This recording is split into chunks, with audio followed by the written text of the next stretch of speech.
a majority vote which and how many witnesses there will be? Isn't it also true that prior impeachment trials in the Senate commonly have heard witnesses who did not testify in the House?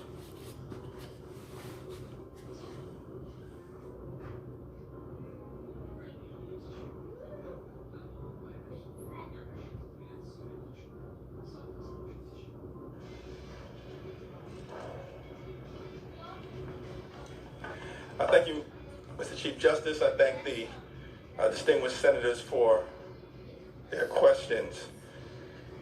Certainly this is the case that all we are asking the Senate to do is to hold a full and fair trial, consistent with the Senate's responsibility. Article 1, Section 3 of this Constitution, the Senate shall have the sole power with respect to an impeachment trial. And this great institution has interpreted that during the 15 different impeachment trials that have taken place during our nation's history, that a full and fair trial means witnesses, because this institution, every time it's held a trial, has heard witnesses, all 15 times, including in several instances where there were witnesses who did not testify in the House, who testified in the Senate. Now, the point was raised earlier about Benghazi. And Trey Gowdy, he's a good man. I served with him. He's a very talented lawyer. I'm sure he's pleased, the distinguished gentleman from the Palmetto State, that his name has been brought into this proceeding. But Trey Gowdy, according to one of the questions, said that the administration didn't cooperate. The White House, in that instance, and the State Department turned over tens of thousands of documents pursuant to a House subpoena. That's cooperation.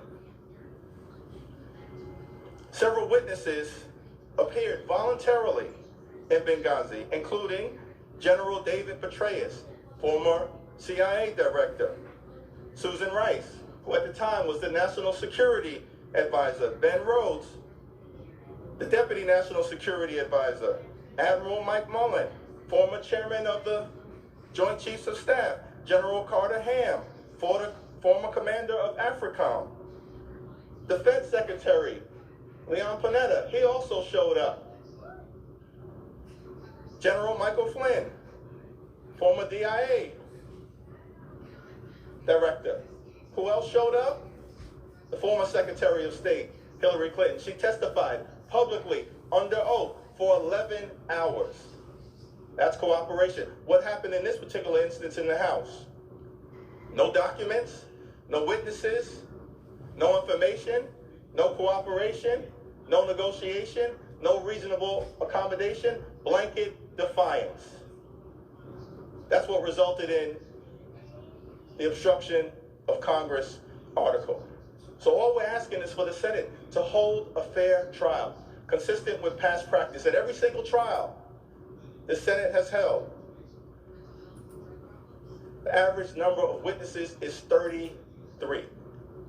We cannot normalize lawlessness. We cannot normalize corruption.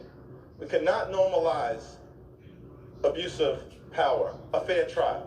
Lastly, of the witnesses that did testify, voluntarily showed up, what did they have to say? These were Trump administration witnesses.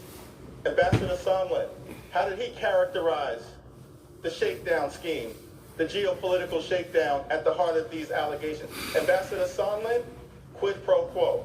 Ambassador Taylor, crazy. Dr. Fiona Hill, a domestic political errand. Lieutenant Colonel Vindman, improper. John Bolton, drug deal. What would the framers have said?